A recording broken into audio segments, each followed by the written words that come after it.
Welcome to the Spiritualpreneur podcast. I'm your host, Christian, aka Love Pixel.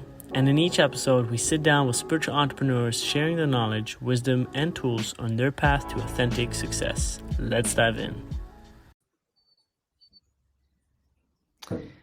Welcome, everybody, to the Successful Spiritualpreneur podcast. Today, on this episode, I'm super excited. We have a very special guest for you. His name is Ima. And Ima weaves transformational coaching with the wisdom of plant medicine to support entrepreneurs, healers, coaches, and business leaders to drop into a state of heightened focus, align with their truth, and rise into the most authentic expression of their power. He's a trauma-informed, somatic-oriented facilitator with 10 plus years of experience training and coaching people all around the world, as well as running retreats and ceremonies. He has started and run multiple six-figure coaching businesses and taken hundreds of people through his coaching programs and consulting processes. With a master's in nonprofit management and a focus on social entrepreneurship and innovation, he is the former co-founder and executive director of Renew, a nonprofit organization that ran transformational workshops for thousands of young people all around the world to learn, to love themselves, and live their dreams. He also is the founder of Leaders of the New Era, providing transformational retreats and coaching programs customized for companies. Welcome, Ima, to the show. Thank you, brother. Thanks for having me. I love it. I'm really excited today because I get to have tea and hang out with the best people on the planet. So yeah, first of all, let's get you introduced to our guest. So if you briefly want to just, share your story of how you became the person you are today and what you're doing and what fires you up, that would be amazing.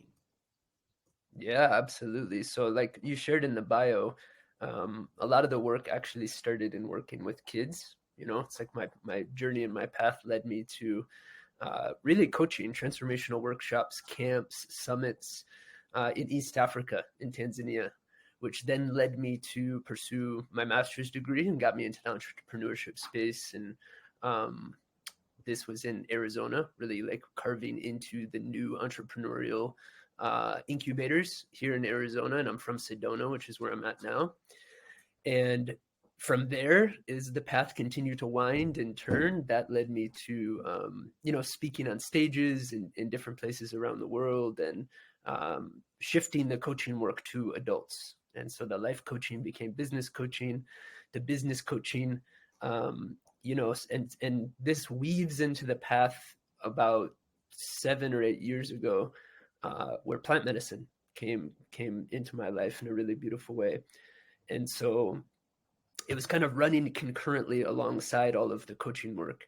And a couple of years ago, it became a really predominant part of the work and, supporting people in ceremonies, running retreats, programs.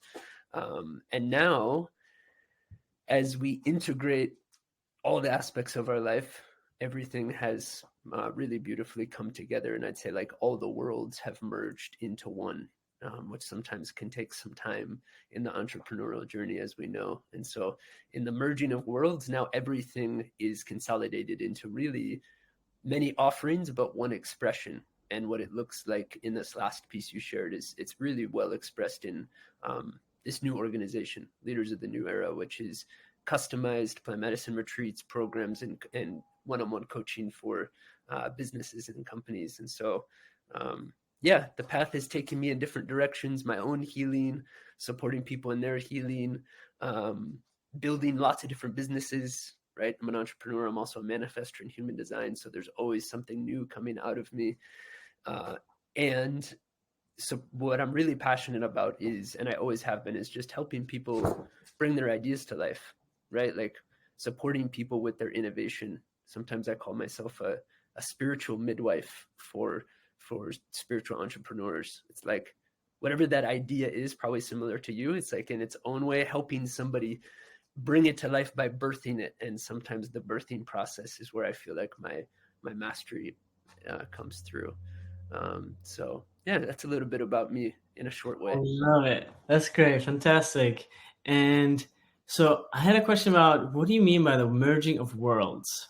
because it seems like we're at a very special time right now in the universe. However far time exists, that's another conversation. But what do you mean by the merging Mhm. of worlds that you mentioned?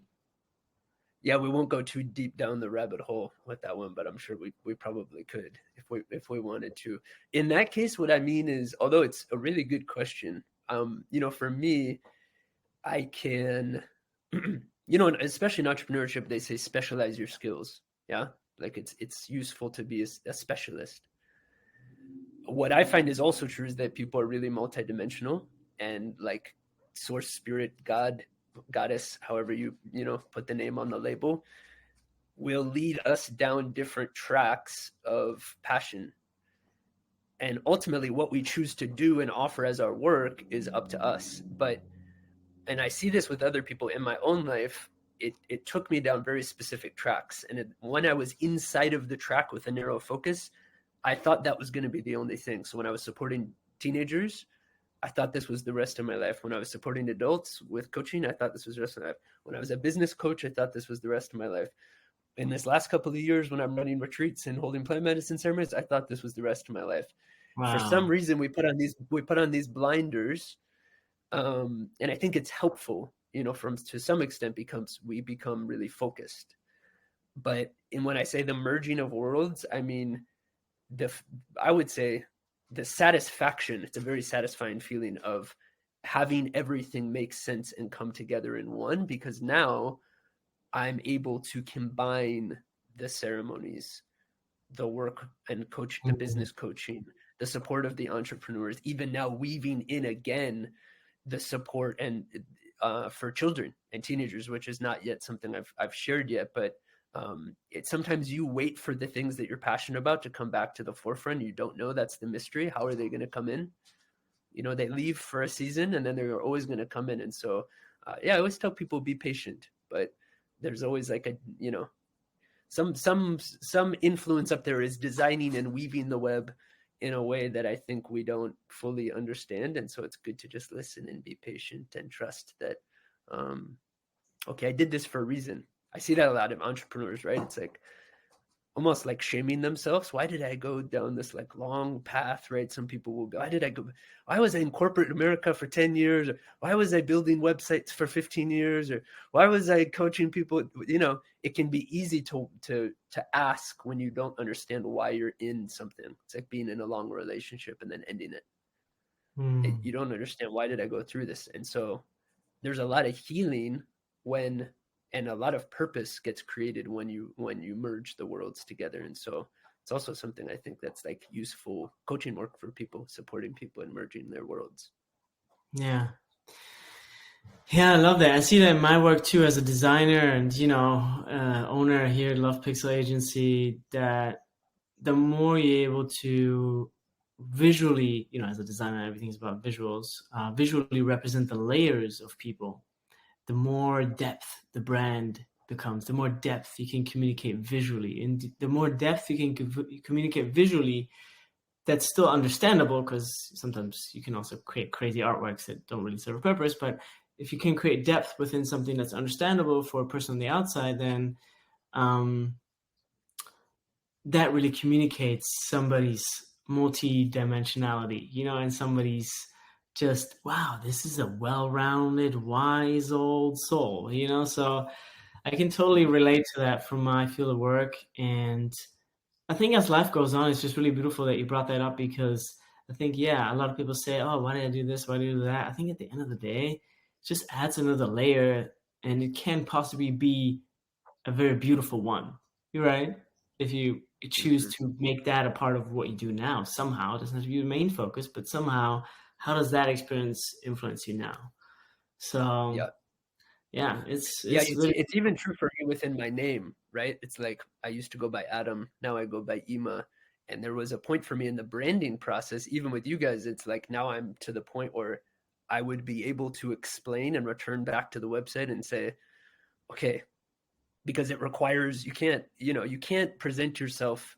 This is what I really find people struggle with. It's hard to come forward when you're still in the confusion of old energy, when you've mm, claimed a new energy, right? So it's like I've claimed this new name, but if my branding is still Adam, but I'm not even sure how to present Ema, you're in what I call like the liminal, the black, the void, the in between, right? And this is so many entrepreneurs are in this right now, so many clients, but I also know because I've been going through this these last couple of years. It's like the major death of everybody in COVID, but people still haven't peeked out of the cave.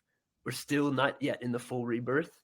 And so, from a branding perspective and for people's entrepreneurial identities, I think a lot of people are not clear. People like, I'm finding clarity is a really big medicine for people right now. People aren't quite clear. It's hard to move forward with direction and like masculine energy, which creates results when you're not clear on where you're going. And in this case, it's so deep that it's not just the lack of clarity of where you're going, it's the lack of clarity created by a giant ego death that people want to want to come out of, right? So that would be one challenge. Like, oh, okay, as a brand specialist, like, what's your clarity? You know, can you be clear? It's so essential for you guys to help create the clarity for people, right? But that's like a whole other level of confusion. It's like a spiritual crisis. It's an existential crisis, right? So I don't know. I've seen this recently for a lot of people that were just now emerging out. But many people are still coming out of it. And so it'll be interesting to see what happens next. Yeah.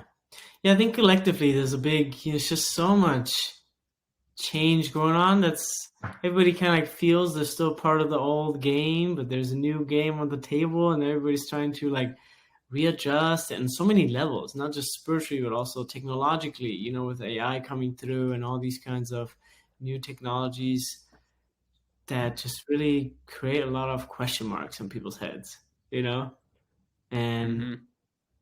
I'm really excited because I read a lot of spiritual literature, especially people who channel.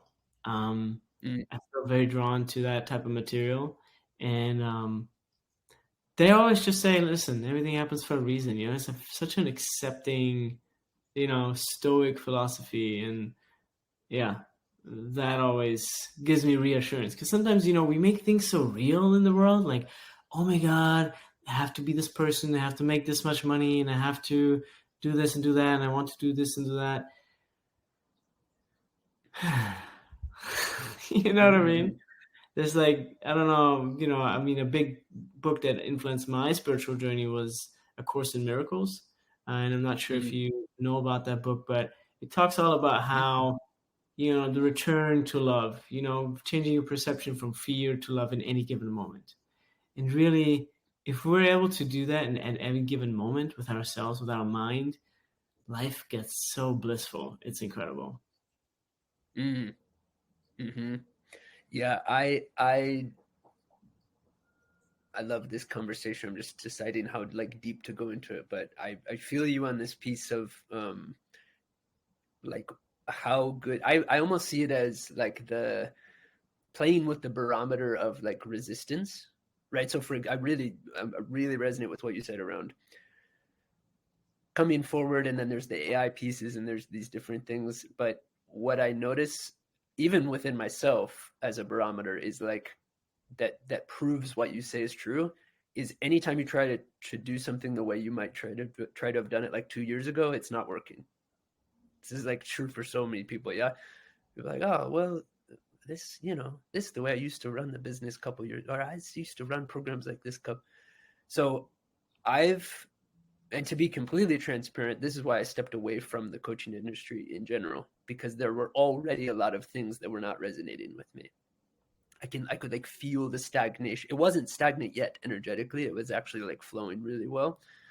But it just personally, there were a lot of things that started to feel inauthentic and oversaturated and almost like becoming generic and driven by ego. And none of that is wrong, not from like a standpoint of like right or wrong. It's just like I've personally felt out of resonance and needed to move in a different direction in order to create space for it to become more authentic and like aligned for me over time. That was just my personal journey. But I suspect a lot of people are in that or have been in that. And as I'm now returning from a very new place, like a new vibration of like, okay, this is what feels really good for me. And so I can like put my energy into it and move forward. I'm noticing, and now in conversations I'm hearing, nothing it works the way that it used to. It's like we're in a whole new rodeo. So I don't know. I would be also curious to hear from your side because you're like inside um, the mechanics of the system, right? I'm like in a different place. You're inside like it's almost like you're in like the operating room, seeing how Yeah. everything's working at the ground level. Yeah. Yeah, I mean, we see a lot of the insides of people's businesses, in our agency. And I mean, the the base mechanics, right, are still the same because humans work still the same, right? It's just the tools that people are using to do that stuff, like sending emails, writing this, doing this, creating content, they have changed so much, or content creation has become so easy that so many more people are doing it now, right? Which Mm, is a great thing, but that brings you back to how can you be different and see. I think it creates on one level, it creates so much like superficial content that you drawn to the deeper stuff. That's what I think it does. mm, mm. Because even for myself, like I did, like short-term video content for a couple months now, and I just noticed like every time I use that like formula or script of like hook, context, three key takeaways, and kind of like call to action, it's just like, it doesn't even like Yeah. it doesn't even fulfill. I don't know if that touches anyone anymore.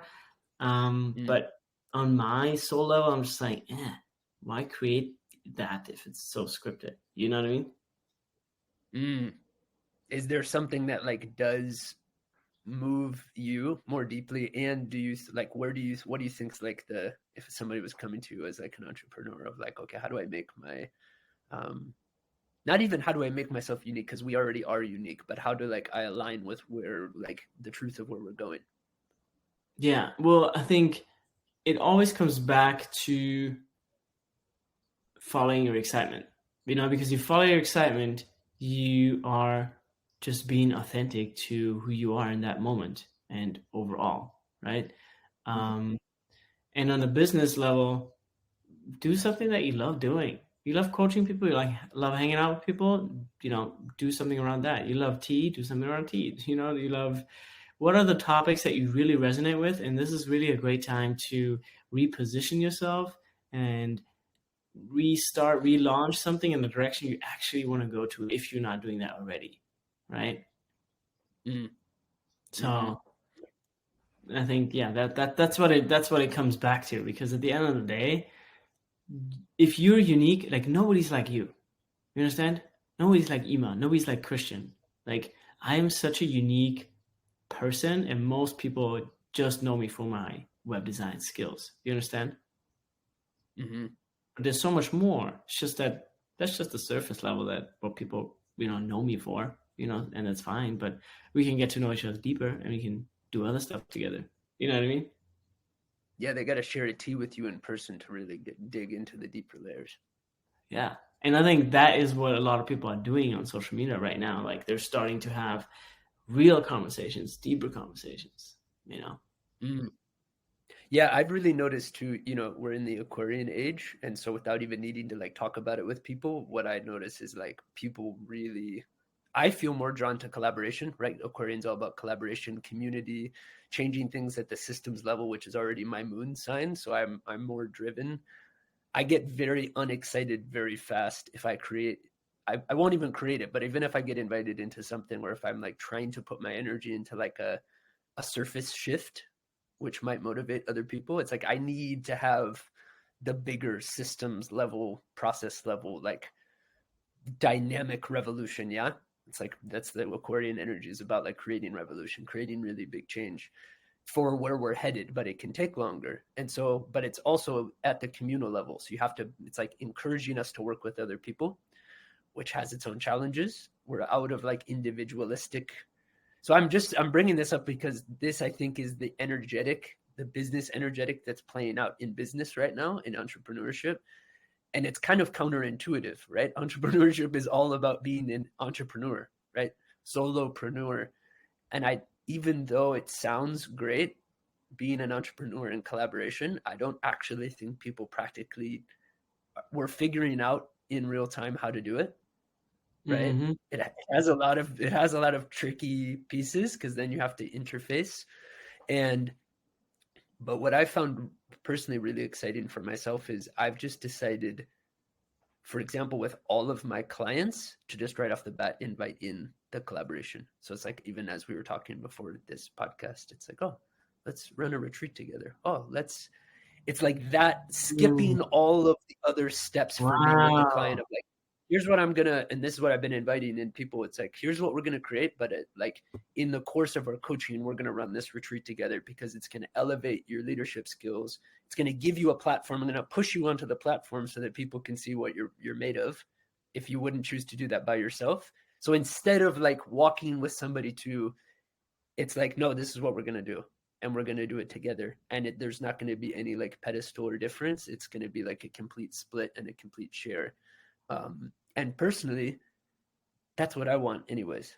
Right? Wow. It's like I'm just choosing into what I want. I just want to spend time in person with the person and run a retreat with them and like feel that level of transformation. And then what I've learned from it is, by just choosing that powerfully and saying yes to it right off the bat, you realize how easy some of these things are. I think you said something earlier. Yeah, it's like we overcomplicate.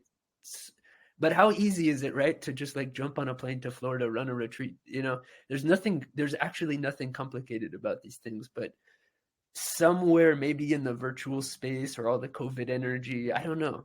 Somehow something has shifted that I've noticed, where if you choose the easy thing that creates the impact and the feeling that you want, which for a lot of people is like these transformational in-person experiences, not only is it what everybody's waiting for you to share and invite them into, but there's not really many logistics.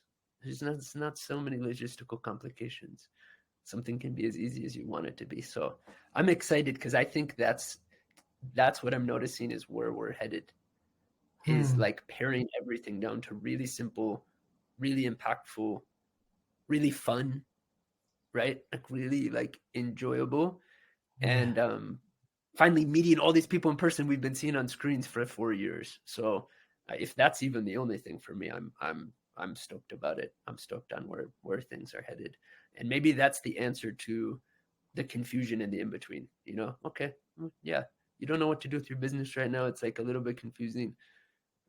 Jump on a plane and go like hang out with the person that you've been like working with, and go create something together. Right? Yeah. It's like, to me, we're in the year of the creator. I feel it's like, go create something together. Go like brainstorm. Go have a tea with Christian and jump on the whiteboard and like see what pops up. And how your Hmm. like unique gifts can weave together. To me, that's way more. That feels way more fun. That's like following the excitement, like what you said. Yeah. Wow. Mm-hmm. That's such a great that's such a great insight.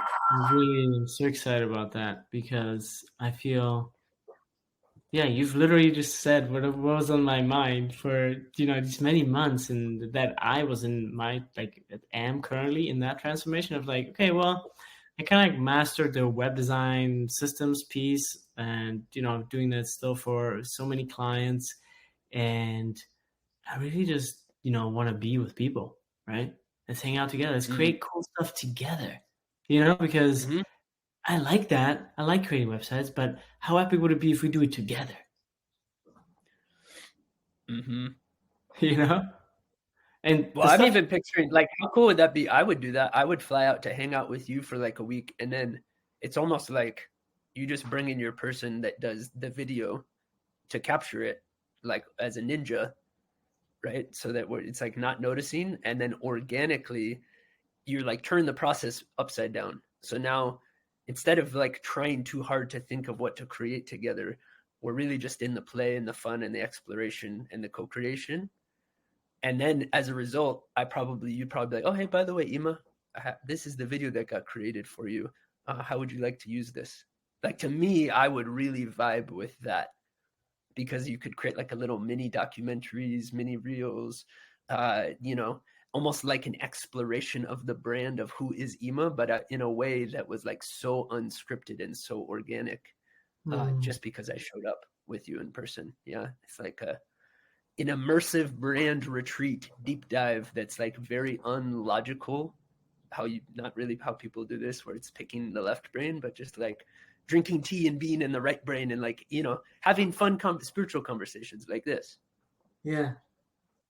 Real content, just like being in the space. So Wow. anyways, bro, that's a great idea for you. I'll be Yeah. your guinea pig. For I'll come do the us, first you one. know what I mean? I mean, Mm-hmm. I think it's really it's a big symbol for me that you're the first person on my podcast, you know? Mm, It's always about, you have to look at symbols, you know? totally. I feel honored. Yeah. Yeah, I'm really excited and curious what we're going to create together in the future. So yeah. And if somebody else would want to do that in their business, how would you suggest they go about it? Let's say another coach, to use the strategy of like, hey, just do this or that, whether it's a retreat or something else. Like, what are other, how could they do that? You mean building out like their own offering that might be their own expression of that? Yeah, and or just very simple, down to down to the bones. Like, you just like ask everybody who onboards you, hey, do you want to do a potentially retreat together, or you make it part of your coaching program, or how does it work with in your case? It's a great question. I just launched a retreat right before we jumped onto this podcast, so it's a timely a question, and it's in collaboration with a new collaborator who has her own company, this really sweet medicine sister, Chandra. So it's a good question because in a way we just explored this whole process together. Mm-hmm. To me, it's so, and actually the tie, back to you and I here to bring everybody into the fold is, we both had separately done this same Noya Rao diet in Peru, right? We've been part of like doing this dieta in Peru with the Tree of Light. And so in a way, I think that the master plant like has woven. So I would say from a spiritual perspective, let things unfold, in terms of like who you're meant to work with. I've tried other collaborations where spirit is like, nope, you're not doing that, right? But then I find in terms of collaboration, when you're really guided into it, and you can feel the difference. You can feel when it's like really easy and there's like a compatibility, and it really goes beyond like running charts and seeing if you're good collaborators. It's just like in your heart where spirit leads you to. So that's the first piece that I think is really important, because if that energy match isn't there, it won't work well, right? It really does. I've been through so many different types of collaborations that don't work well. So first really important piece is like, trusting like where you're guided in the creation, and then following your excitement. For us, this is like a pilgrimage with plant medicine through Sedona here where I live. So I'm always creating the thing that I want to participate in. I never overthink like, what do people Wow. want inside of a retreat? No, like, what would be the most unique thing doesn't exist? There's so many retreats here in Sedona, and like there's so many transformational things, but I can tell you there's not a Wachuma pilgrimage through like the different parts of Sedona. So I'm creating the thing that I want out of a program, even if I don't understand logistically how it works, right? So this one has like a hybrid incubator as an extension to support people from plant medicine into entrepreneurial excellence. It's so unique that I'm not even sure how it's going to operate yet logistically, right? But I'm excited about it because its intention and its prayer is to supercharge people's entrepreneurial creative energy, and then to expand them into like infinite creative potential, right? It would be like this like infinite branding session, and then it's like, okay, now what do we do with all of this energy? And that's the types of medicines that we're using are like specifically for breaking through creative energy and opening up like the field of possibilities. And then we're going to do all these special healing modalities around that, right? So it's not about, so this would be the other thing I would tell people is follow your own ethos. I don't follow the ethos of like people come to spaces to heal, because then I think we get stuck in loops and healing traps and stagnation. I invite people into, what do you want to create? You're an infinite creator. What do you want to create? And let's get you creating that thing, because that's always going to align somebody. They're going to heal through that intention and align into the energy of like joy and excellence and success and abundance. So then from a logistical standpoint, if somebody was like, I don't even think you need to have a coaching business. If for example, if you wanted to run your retreats, and back to the example I just shared with clients, I think this would be the easiest way to explain it. None of them are running, not many of them, not none of them, but not many of them are like running retreats or have things structured out in this way. Keep things like so simple, right? You want to run a retreat, I'd like to invite people into, okay, find somebody to work with you sometimes who has done it before. So for me, I take all the pressure away from my clients, because I've run like 100 retreats in different ways, or ceremonies. Yeah. So there's nothing to think about structurally. I just plug them into where they're supposed to go. I take care of the rest, rent out an Airbnb, keep things really simple, choose logistically into the thing that makes sense for the both of you, assign roles, and don't overcomplicate things, right? So just like start where you're at. And I think it's a brilliant way for people to create momentum, because I wouldn't have said this in the past, but from like a business coaching perspective, if you followed your inspiration, you could do a low-cost weekend retreat on Friday night and Saturday night. You make 15 grand, invite those people from the retreat into like a beta of a program, the first launch of a program that's low cost, and then enroll people from that program as one-on-one coaching clients. And then within 4 months, you could have a 6-figure coaching business, to be honest, like quite easily. So I think, because once you start to see the sequence, like it's really helpful to have a strategy and like an action plan. And if that's what you want to do, it's not difficult. But again, this Aquarian age that we're in, get people in a room to like feel you and be in the resonance with like your energy. I think where we're at now, it would be very, like if you did a branding workshop in Florida that was low cost and people were in the room with you, I feel like that I would go to that. That would be a home run. But if like you did like an online summit, I don't think I would go, right? Because I think maybe people are fatigued, and now they don't, oversaturated, fatigued, exhausted. They want to feel you. People want to feel you, and so I think that's like the only important thing I would share with entrepreneurs is like, do whatever you want. It doesn't matter what you do, but get people in a room with you so that you can like let people feel your heart and share your gifts, and don't overthink where it needs to go after that. Don't like future plan or future trip around it. Just like listen, and this is what I'll do. I'll finish like a thing and I don't have any plan sometimes. And then I'm listening. Okay, like what's authentic? What's authentically next? Sometimes nothing. Sometimes it's like, okay, bye everybody. That's what's true. And sometimes it's like, hey, I can feel there's another layer of support here. Here's what here's what feels exciting to me. Here's where my energy is taking me. And usually if you come from that place, you find a yes. Love that. Yeah. Thank you for sharing all that in detail. And we're coming up on the last 10 minutes of our podcast. So I want to shift the conversation a little bit towards the softwares and tools you use to make that happen. So feel free to, share any insights or whatever hacks or little tricks you found. Like, yeah, I'd use this, or I used to use that, but this one works so much better, and stuff like that. Because really what this podcast is about is to create a new generation of successful spiritual entrepreneurs. And yeah, however we can help them, fantastic. Well, to weave this last piece in, I think simplicity. Like this is one thing that has never changed for me. When I'm inviting people into something, I send them a text message. Right. And that strategy might feel uncomfortable for some people, but it doesn't ever feel uncomfortable for me because one, I'm a manifester. It's my strategy, to inform and to initiate.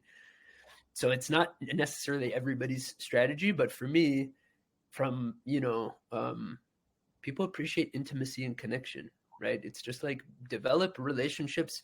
The people I invite in are my friends, not strangers. And I use either like WhatsApp or text message or Telegram, and I share with people. Why? Because I really believe in it.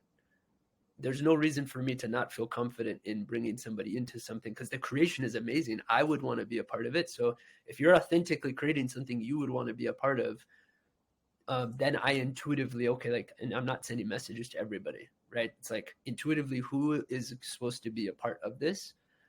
Everybody else, I like using Flowdesk as a tool right now. I used to use Active Campaign, and I'm really appreciating Flowdesk because you can everything is built in together, and you can create landing pages as emails, right? So that's a really nice hack for somebody starting out low cost. Is if you like to be part of the creative process. I love designing and creative. It's a part of me that I don't always have time for, but in another world, I would be probably part of Love Pixel, designing and creating and building things out because I'm good at it and I like it. So yeah, that's important. I think follow like your zone of genius. Don't waste time if you don't like doing that. For me, I like being able to express my energy. And so Flowdesk for landing pages, as email templates, as opt-in forms, even now with checkout pages.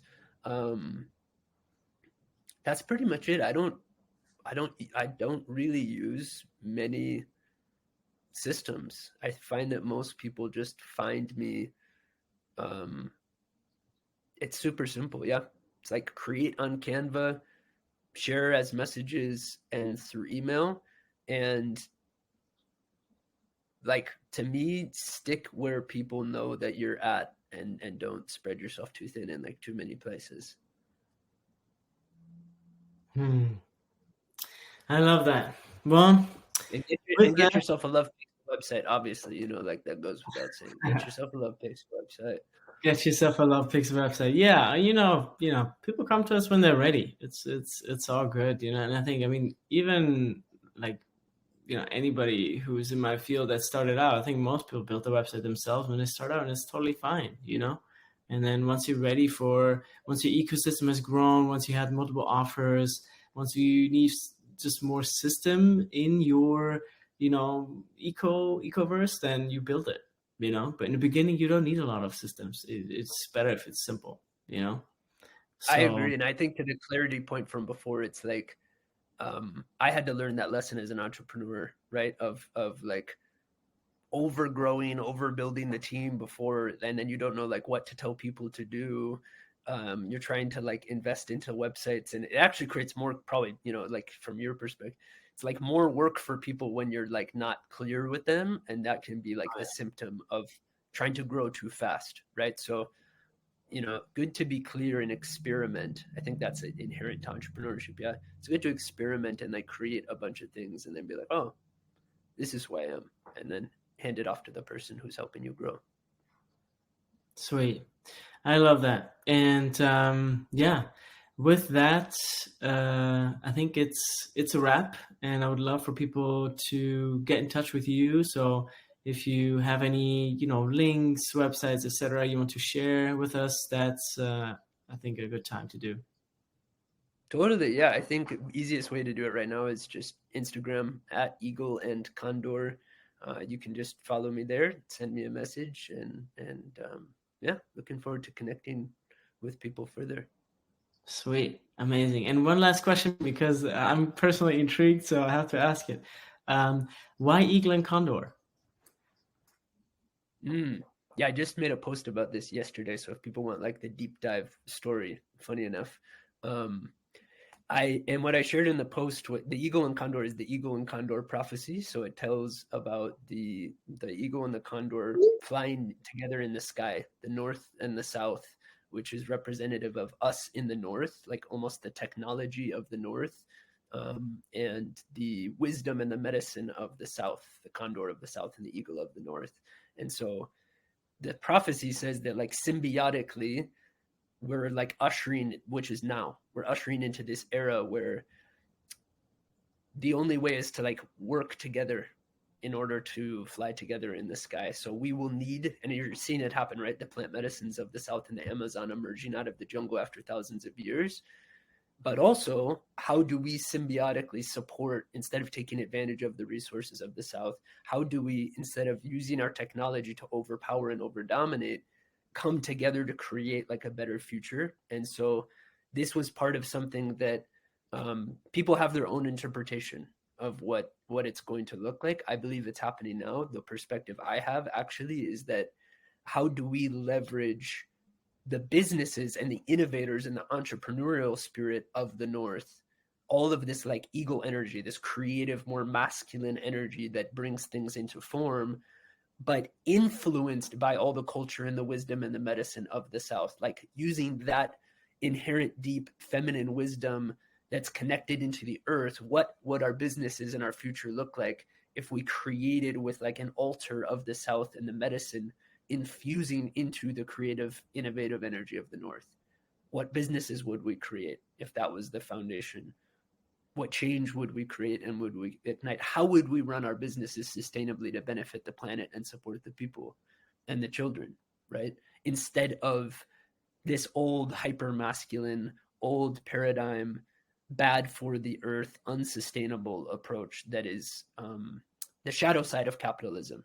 But I don't think capitalism, I think it's a beautiful thing. It could be leveraged as the thing that changes the planet. And that's what I think that the prophecy is really speaking to, is we need to not like dismiss the whole thing, but blend the energies together so that we can all symbiotically support each other, so that we all thrive. And so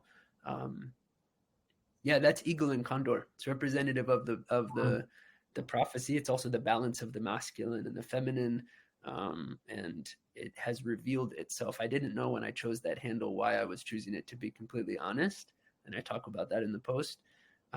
It's only revealing itself now. I have the eagle and the condor tattooed on both of my arms, the eagle on the right side and the condor on the left side. And even when that happened many years ago, I didn't understand why it was happening. So yeah, Interesting. to loop Wow. back in the beginning of the conversation, right? It's like sometimes things, merging of worlds, things take time to integrate and make sense. Sometimes we just follow our guidance, and it takes a few years to pick up the pieces. Yeah. And yeah, as you said, it perfectly ties into the beginning where we're talking about merging all these layers. And I think at the end of the day, one thing we haven't really talked about is like, what's success, right? Successful spiritualpreneur podcast. Like, what is success? Well, everybody has to define it for themselves, right? But for me, ultimately, it always comes back to like balance, you know? Mm-hmm. If it's too much money and too much work and too much this, too much that, you don't get to enjoy. You don't get to be with your family. You don't get to be in the moment. You don't get to. What's the point? You know what I mean? Just might as well just not do it then. You know what I mean? So yeah. With that being said, I think that's a beautiful conversation for another podcast. What is success? But ultimately, like for me, oftentimes it's come back to just balance and harmony. And I think your name, your Instagram handle represents that perfectly. So thank you for that incredible, beautiful conversation. And I'm excited to see and hear more of you. And yeah, thank you. Thanks for having me, brother. It's good chatting with you. Likewise. Bye.